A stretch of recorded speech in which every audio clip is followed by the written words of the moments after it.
Ini pasarannya kalau dibeli pakai uang berapa?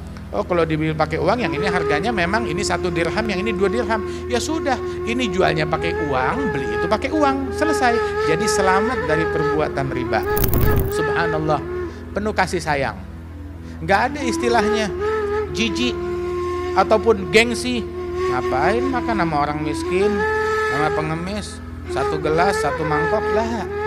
Rasulullah SAW orang yang paling humble, orang yang penuh tawadhu, orang yang penuh kasih sayang, berbagi kepada semua. Sekali Rasul SAW melihat di pasar itu ada transaksi. Lihat ada orang jualan kurma, satu kurmanya kurma bagus dari Khaybar, bagus besar-besar. Yang satu lagi kurmanya jelek, kecil-kecil, memang dari jenis yang beda. Nabi tanya, ini kurma yang kecil berapa, yang besar berapa? Bilang, ya Rasulullah, ini kurma yang bagus, kita jual 1 kilonya, 1 kilo ini ditukar dengan 2 kilo dari kurma yang biasa, yang jelek.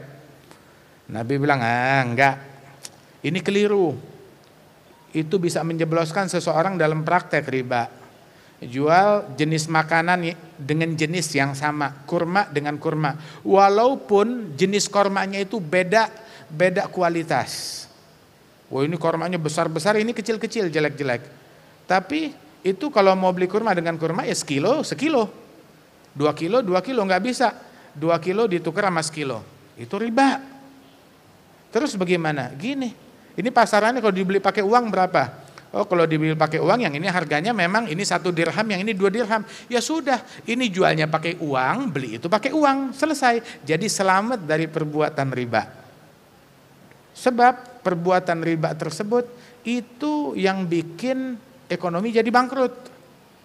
Yamhaqullahu riba wa yurbis shadaqat. Allah Ta'ala menjadikan riba itu sumber krisis. Sumber krisis, bikin bangkrut. Terus yang bikin harta menjadi berlipat ganda apa? Yang bikin harta berlipat ganda adalah shadaqat. Itu Rasul bercerita tentang kaum Asy'ariyin, kaumnya Abi Musa al-Asy'ari. Kaumnya Abi Musa al-Asy'ari, innal Asy'ariyin, kaum Asy'ariyin, kaumnya Abi Musa, itu mereka punya sebuah keistimewaan. Jadi kan kita tuh belajar dari setiap suku, setiap negeri punya kelebihan, punya keistimewaan. Dan kita bukan orang yang seperti katak dalam tempurung. Kita perlu meluaskan wawasan kita. Dan Nabi membina umat, membuka pikiran mereka agar berpikiran maju. Nabi cerita, ini kaumnya Abi Musa al-Asy'ariyin, mereka ini kalau ditimpa krisis di negeri mereka, maka mereka semuanya itu satu kampung mengumpulkan apa yang mereka punya. Ini punya kurma, ini punya tepung, ini punya, semuanya dikumpulkan makanan yang mereka punya. Ini punya sedikit, ini punya banyak, ini punya sedang. Ini pasarannya kalau dibeli pakai uang berapa? Oh, kalau dibeli pakai uang yang ini harganya memang ini 1 dirham, yang ini 2 dirham. Ya sudah, ini jualnya pakai uang, beli itu pakai uang, selesai. Jadi selamat dari perbuatan riba.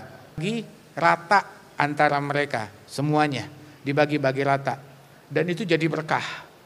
Maka Rasulullah bilang, fahum minni wa ana minhum. Nih, tindakan yang kepedulian semacam ini, ya, jiwa sosial semacam ini, kasih sayang semacam ini, itu adalah bagian dari saya, dan saya adalah bagian dari mereka. Dipuji oleh Rasulullah Shallallahu Alaihi Wasallam bersedekah, berinfak dengan beragam syarat untuk berinfak, dan salah satu metodenya walaupun dengan cara yang semacam ini diizinkan oleh Rasulullah Shallallahu Alaihi Wasallam. Nah, karenanya itu apa yang dilakukan di lembaga ini nggak diragukan adalah untuk memajukan masyarakat kita, untuk meningkatkan perekonomian kita, untuk membantu umat, untuk membantu rakyat.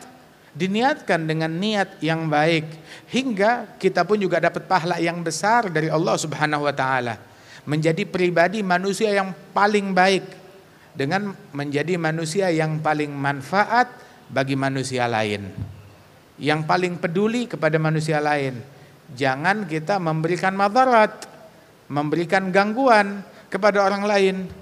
Mengganggu orang lain adalah hal yang diharamkan oleh Rasul sallallahu alaihi wasallam.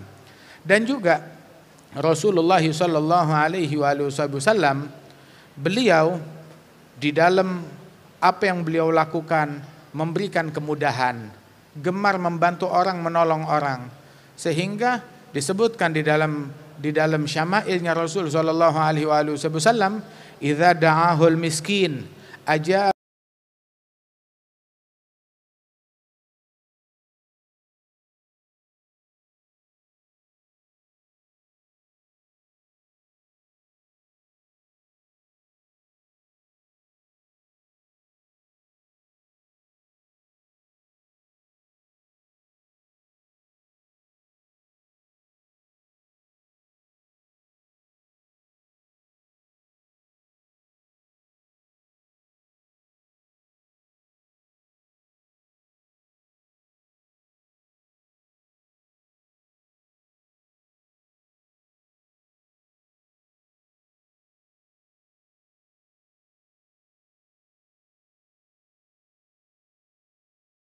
yatim dan janda-janda yang lemah bagaikan ayah yang penuh kasih sayang kepada mereka.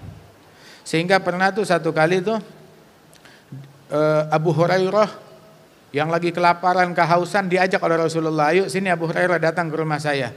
Di rumahnya Nabi nggak ada makanan apa-apa, tapi baru aja ada orang membawakan satu mangkok susu di wadah yang besar. Abu Hurairah akhirnya gembira, alhamdulillah dapat susu dari Rasulullah. Dijamu sama-sama, Nabi juga belum makan, nggak ada makanan kecuali susu. Maka waktu mereka mau minum, Rasulullah bilang, "Tunggu ya Abu Hurairah, panggil teman-teman kita, mereka ahlus suffah, orang-orang pengungsi yang tinggal di bagian belakang masjid, ajak mereka ke sini biar minum sama-sama dengan kita." Dipanggil mereka. Saat dipanggil, Abu Hurairah berpikir, saya udah kelaparan, kehausan, ini susunya cuma satu mangkuk, mana cukup buat kita semuanya. Maka Rasulullah sebelum minum, Rasulullah bilang, "Abu Hurairah, pegang itu mangkuk, puterin, ya biar masing-masing minum satu persatu." Abu Hurairah yang bawakan, bilang, "Ya kayaknya saya menjadi orang yang paling akhir." Dikasih semua orang dulu, suruh minum sampai kenyang. Minum sampai kenyang, oper ke orang sebelahnya. Sampai kenyang, oper ke orang sebelahnya, terus dengan tertib. Subhanallah, berkah, masih belum habis, masih sisa banyak.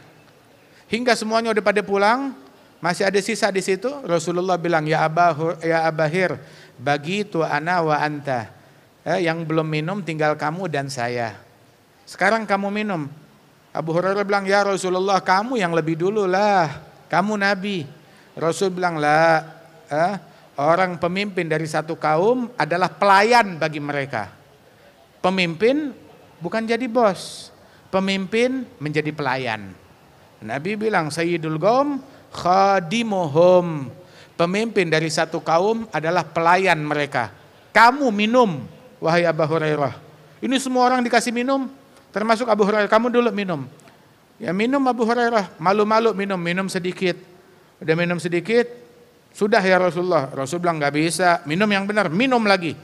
Dia minum lagi, lebih banyak. Terus setiap kali mau selesai Rasul bilang minum lagi, sampai kenyang. Oh ini masih sisa banyak. Minum lagi, sampai Abu Hurairah bilang, la ajid lahu maslaka, ya Rasulullah, udah nggak ada rongga lagi di tubuh saya untuk menampung susu ini. Rasulullah tersenyum. Maka sisanya dihabiskan oleh Nabi Muhammad sallallahu alaihi wasallam. Subhanallah, penuh kasih sayang. Nggak ada istilahnya jijik ataupun gengsi. Ngapain makan sama orang miskin, sama pengemis, satu gelas, satu mangkok lah. Rasulullah sallallahu alaihi wasallam orang yang paling humble, orang yang penuh tawadhu, orang yang penuh kasih sayang, berbagi kepada semua. Itu waktu jalan bersama para sahabat di satu perjalanan, mereka berkemah di satu tempat. Saat berkemah, bagi-bagi tugas. Masing-masing bilang, saya mendirikan kemah, saya siapkan makanan, saya memasak, saya menyiapkan bumbu-bumbunya.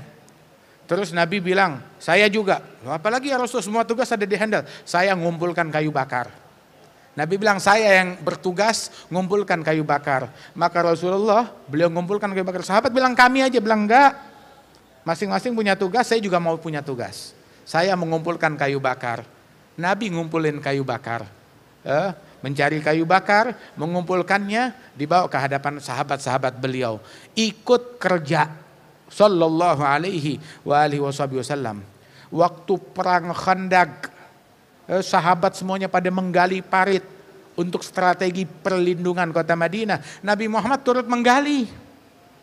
Sampai itu sahabat Sayyidina Abu Bakar, Sayyidina Umar datang ke hadapan Rasulullah.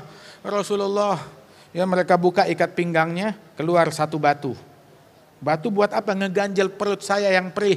Udah 1 hari 1 malam belum makan. Sayyidina Umar juga, saya juga 1 batu. Nabi keluarin dari ikat pinggangnya 2 batu. Saya 2 hari 2 malam belum makan. Sallallahu alaihi wasallam. Sampai Sayyidina Jabir bin Abdullah merasa kesian. Pulang ke rumahnya, bilang kepada istrinya, apa sih makanan yang kita punya? Cari dah. Cari, kumpulin. Didapetin ada gandum sekitar 3 liter. Ada gandum 3 liter. Lauknya apa? Ya nggak punya. Ada anak kambing, bukan kambing, anak kambing kecil. Ya sudah dah, potong dah, sembelih. Ya, nah kamu bilang sama Rasulullah, makan siang bisikin dia, jangan keras-keras. Bisikin kepada Rasulullah, kita punya gandum 3 liter, punya anak kambing udah kita masak, menjamu engkau bersama ya 2-3 orang yang kamu mau bawa. Dikasih tahu begitu Rasulullah, ya Rasulullah, ntar siang makan di rumah saya punya 3 liter gandum dan juga anak kambing. Kamu dan 2-3 orang. Baik. Begitu tiba waktunya, sekarang ya Rasulullah, sekarang. Nah kamu mau ngajak siapa? Maka Nabi bilang, panggil sahabat, kita diundang makan di rumahnya Jabir. Yang lagi pada kerja bakti nih, pasukan, diajak makan ke rumahnya Jabir. Berapa jumlah mereka? 1.500 orang. Diajak makan ke rumahnya Jabir, diserbu rumahnya Jabir, orang lagi kelaparan, yang sehari belum makan, yang setengah hari, yang seharian, yang 2 hari. Sampai depannya rumah Jabir, Nabi bilang jangan dibuka dulu, itu kuali, biar saya yang buka. Nabi yang buka, Nabi yang wadahkan. Ya, baca bismillah, didoain, diwadahkan itu gandum, kemudian dengan dagingnya, suruh makan, masuk 10 orang, makan keluar, begitu terus sampai tuntas. Dan ketika dibuka, orang udah pada pulang, dibuka, itu makanan gak berkurang, tetap utuh, dagingnya utuh, gak berkurang. Jabir ditanya, kam kuntum yawma idzin, memang berapa sih jumlah kalian saat itu? Bilang jumlah kita 1.500 orang. Jumlah kita 1.500 orang, berkah, keberkahan. Keberkahan itu datang ketika kita peduli sama sesama, ketika kita kompak, ketika kita bersatu. Itu disebutkan dalam hadis, yadullah ma'al jamaah. Bantuan Allah, keberkahan dari Allah bersama para jamaah. Al-jamaah ni'am rahmah, wal furqah azab. Persatuan, kekompakan adalah rahmat dari Allah. Perpecahan itu adalah azab, waliyad billah min dzalik. Mudah-mudahan kita tetap solid, kita tetap kompak, mentiru akhlaknya Nabi Muhammad sallallahu alaihi wasallam dengan kepedulian kita kepada masyarakat, niatin bantu orang, nolong orang, peduli kepada orang lain. Asal tahu aja, idza ahabballahu 'abdan saga hawa ijan nas ilaih. Allah apabila cinta kepada seorang hamba, Allah Ta'ala jadikan hajatnya orang datang kepada dia.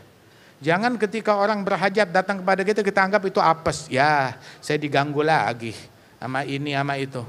Orang datang berhajat artinya Allah sayang sama kita. Karena Allah Ta'ala sayang, dibikin orang berhajat datangnya kepada kita. Jadilah kita orang yang menyikapi kasih sayangnya Allah Ta'ala dengan kasih sayang kita kepada sesama. Ya, mudah-mudahan Allah Ta'ala berikan taufik dan bimbingan kepada kita sekalian. Dan insya Allah semuanya Allah Ta'ala berikan keberkahan, para pimpinan kita dan juga semua karyawan. Allah Ta'ala berikan keberkahan, Allah Ta'ala berikan taufik, Allah Ta'ala jadikan kita orang-orang yang memiliki kepedulian kepada sesama. Amin ya rabbal alamin. Allahumma ij'al jam'ana hadza jam'an marhuma, tafarruqana min ba'dihi tafarruqan ma'suma. ولا تجعل فينا ولا منا ولا معنا شقيا ولا محروما. اهدنا بهداك واجعلنا ممن يسارع في رضاك ولا تولنا وليا سواك ولا تجعلنا ممن خالف أمرك وعصاك برحمتك يا أرحم الراحمين. Dan juga di dalam ulang tahun PDB KUMKM yang ke-18 ini, mudah-mudahan Allah Ta'ala menjadikan lembaga ini makin manfaat, makin berkah, dan juga makin peduli kepada sesama, dijadikan kita sebab menyebarkannya rahmat di tengah-tengah rakyat dan masyarakat. Amin ya rabbal alamin. Wa sallallahu ala sayyidina Muhammadin an-nabiyil ummi wa ala alihi wasallam wa akhiru da'wana alhamdulillahi rabbil alamin. Assalamualaikum warahmatullahi wabarakatuh.